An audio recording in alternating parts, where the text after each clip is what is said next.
Bonjour, vous écoutez Autochtone, un podcast qui interroge celles et ceux qui habitent le monde. Une fois par mois, vous entendrez de parfaits inconnus dont l'histoire personnelle résonne avec celle de leur pays. Je m'appelle Maud Calvès, je suis journaliste reporter et j'ai eu la chance pendant un long voyage en Amérique latine de rencontrer tous ces gens autochtones. C'est l'occasion d'entendre des témoignages rares qui questionnent notre rapport au monde. Ce podcast est entièrement autoproduit et j'ai besoin de vous pour le soutenir. N'hésitez pas à vous abonner, mais aussi à mettre des cœurs, des commentaires et pourquoi pas un tour sur la page Instagram. Bonne écoute!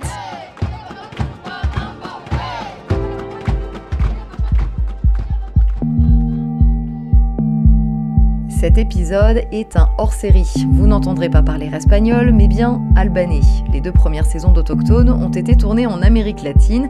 Cet épisode, en revanche, c'est le résultat d'une rencontre en Albanie, un voyage que j'ai fait avant de partir en Amérique du Sud. C'est là-bas que j'ai testé la faisabilité du podcast à l'étranger, dans une langue qui m'était inconnue. Le portrait que vous allez entendre, c'est donc le tout premier tournage d'Autochtone et j'espère que vous allez l'aimer. Unë kam lindur në vitin 1960 dhe jam 60 vjeçë tani. Ce mois-ci, on part rencontrer Marie, une Albanaise de 61 ans, professeure, à la tête d'une ferme, d'une guest house, mais aussi d'une famille de 5 filles dans un village du nord de l'Albanie. L'histoire commence ici. Mais vu que l'épisode ne dure que 20 minutes, on va plutôt la faire commencer là. Comme d'habitude, c'est une question de hasard. Je suis à Shkodër, la plus grosse ville du nord de l'Albanie, et je traîne souvent dans le même bar avec les rencontres de l'auberge de jeunesse. Ce soir-là, il y a un groupe d'Italiens. Ils font tous partie d'une ONG qui crée du lien entre les agriculteurs des 2 pays. Parmi eux, il y a le chef. Je lui explique donc mon projet, à savoir rencontrer une femme qui a vécu sous la dictature albanaise pour pouvoir faire ce podcast. Il adhère, me met en lien avec quelqu'un d'une petite ville du nom de Puka dans le nord. L'intermédiaire en question s'appelle Vulnet. Il est chargé de faire le tour des fermes pour parler de cette ONG italienne. Alors 2 jours plus tard, je le rejoins et on rencontre ensemble Marie. Je passerai la journée avec elle et sa famille.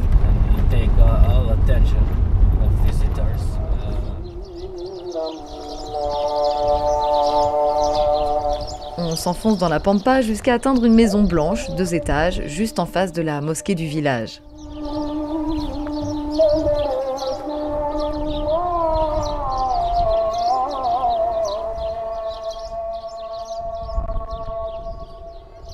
Ma première impression, c'est la froideur de Marie. Elle me regarde à peine, parle en albanais qui me paraît assez rude, et me confie à sa fille toute la matinée. Une ado qui est très contente de me faire visiter la ferme. And they go in mountain with him, and we take the cheese from him, and we use for the tourists. You know? And another have the horses. Une vache, quelques lapins, une chatte enceinte, une serre avec salade, oignons, quelques arbres fruitiers, un grand champ rempli de fleurs. Mais au bout de quelques heures, je commence à m'inquiéter. Je suis venue pour faire son portrait, pas celui de sa fille, bien qu'elle soit adorable. Et je comprendrai plus tard que quand Marie reçoit, l'accueil doit être impeccable, question d'honneur. Là, elle n'a pas le temps, donc elle le prendra après. Cheveux courts, bouclés, teint en noir, assez petite, bas de survêtement et marinière, Marie a un regard d'une profonde gentillesse, mais que j'ai trouvé assez dur en apparence.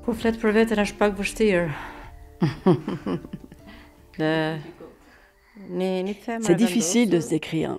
Je suis puissante, une femme qui vient en aide aux gens, qui a éduqué sa famille comme elle voulait, qui lui a donné une sécurité. Mes enfants savent qu'ils peuvent compter sur moi, mais je suis aussi une femme chanceuse. J'ai beaucoup sacrifié pour rendre les gens heureux, même s'ils ne me rendent rien. Je veux juste qu'ils sourient. Je suis une femme gentille, intelligente. J'aime beaucoup aider les gens.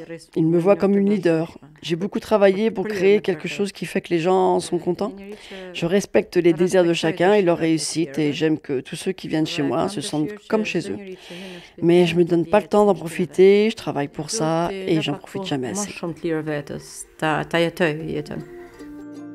Du travail, Marie en a effectivement beaucoup. Tous les matins, debout à 5 heures. Il faut préparer le petit déjeuner pour son mari et sa fille.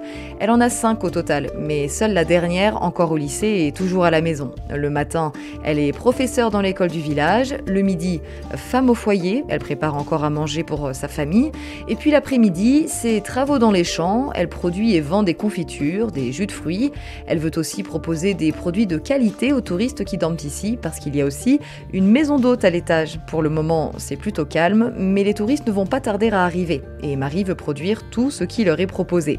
Ça nous fait donc une journée de 12-13 heures, et puisque ce n'est pas assez, elle a aussi aménagé dans sa maison un espace de transformation de produits pour les agriculteurs. Ceux du coin peuvent donc venir chez elle, gratuitement, transformer leurs fruits en sirop, leurs légumes en bocaux, et grâce à ça, les gens du village la respectent. Maintenant que je me suis assez battue pour monter tout ça, je vais me battre pour être en bonne santé. J'ai combattu la mentalité albanaise qui n'est pas bonne ici. Les gens passent leur temps à faire des commentaires négatifs, mais aujourd'hui, les gens qui pensaient de moi, regarde comment elle travaille, pourquoi elle fait ça. Désormais, ils ont changé d'avis et ils me soutiennent.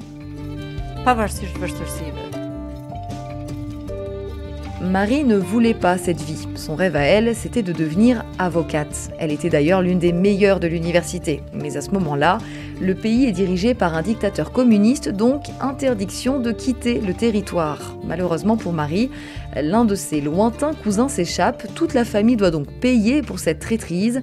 Celle de Marie n'ira pas en camp de travail forcé, mais la jeune fille doit combler les manques d'agronomes dans le pays. Fini les études d'avocat, elle doit se réorienter vers un métier qu'elle n'aime pas. Sinon, fini les études, tout simplement. C'est ce qu'elle décrit comme le pire épisode de sa vie. Je me suis sentie discriminée de ne pas avoir pu faire ce que je voulais. L'université était bien, mais ce n'était pas mon rêve, même s'il y avait des bons professeurs. C'est un boulot différent et c'est pour ça que ça a été aussi dur pour moi de finir l'université. Toi, tu écris des articles, tu fais de la radio. Comment tu te sentirais si tu devais faire un autre job complètement différent? Le plus dur, c'est de savoir que tu vas dans cette université parce qu'un membre de ta famille est appelé criminel. Je voulais la justice et quand je pense à cette appellation de criminel, ça me fait mal parce que je ne connaissais même pas le cousin en question qui était parti en Angleterre. J'aime beaucoup ce métier. J'ai ouvert une guest house et j'ai pu faire ce que je voulais, mais sur le moment, ce n'était pas OK.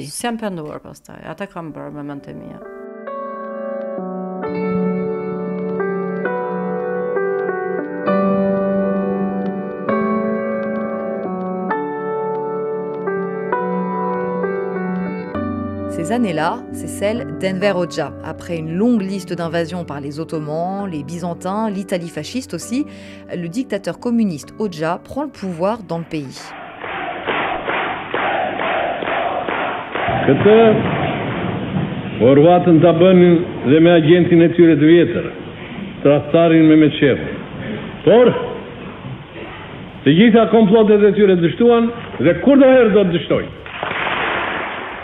L'Albanie s'enferme alors dans une dictature d'une quarantaine d'années qui prendra fin vers 90 après la mort naturelle du dictateur. Mais les vestiges sont encore là.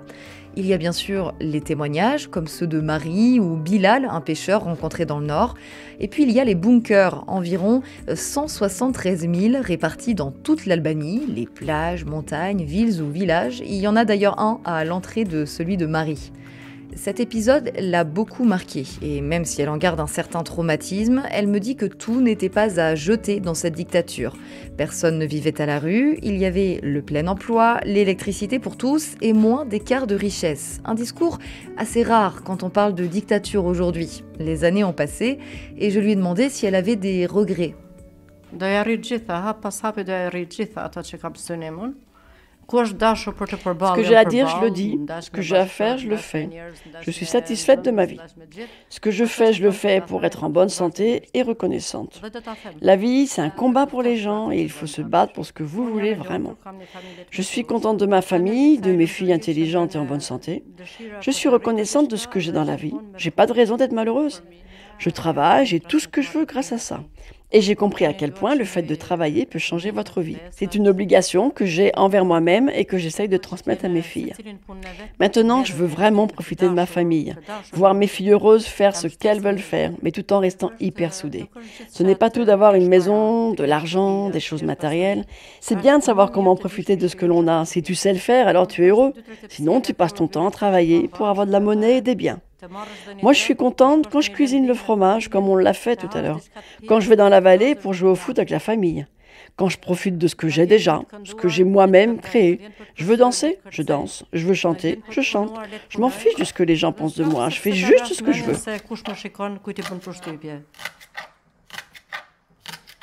Quand Marie accueille, c'est pas à moitié. Si le matin même, elle me paraissait froide, c'était pour m'accorder plus de temps l'après-midi. Il fallait qu'elle finisse son programme chargé.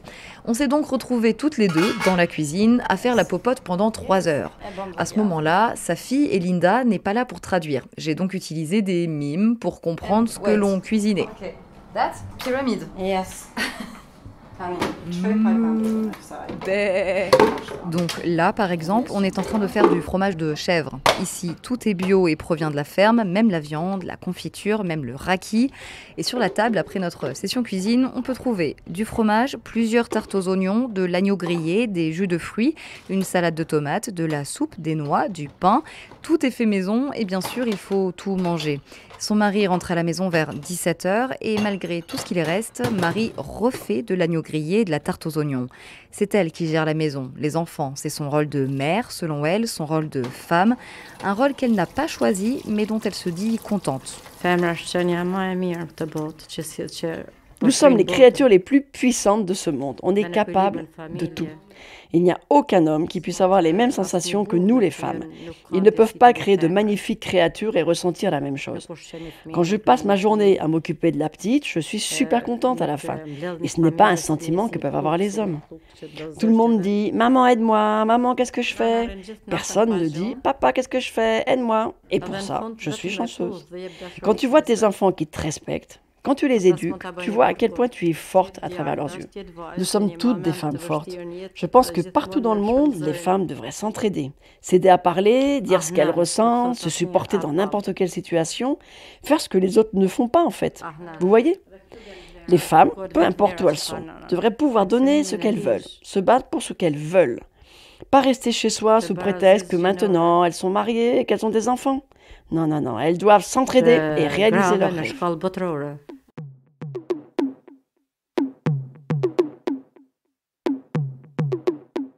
Celui de Marie, c'est la vie de famille. Vous l'aurez compris, elle lui est totalement dévouée. Pendant que je lui pose mes 35 000 questions, elle se lève à plusieurs reprises pour voir si ses 2 petits-enfants dans la chambre à côté sont bien en train de faire la sieste. Quand ils se réveillent, c'est leur maman qui les garde, mais Marie ne peut pas s'empêcher de les rejoindre régulièrement pour leur apporter des fruits au sirop.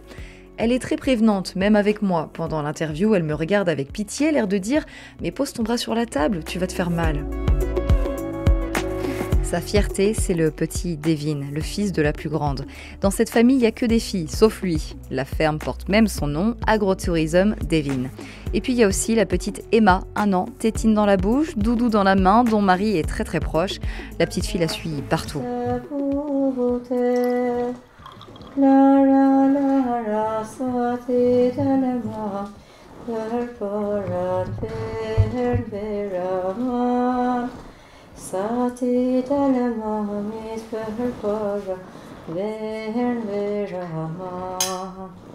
Ça, c'est le bonheur pour Marie. La vie simple, la famille, la santé et l'argent dans tout ça. Est-ce qu'elle aimerait devenir riche? Qu'est-ce qu'elle ferait d'ailleurs si elle était riche?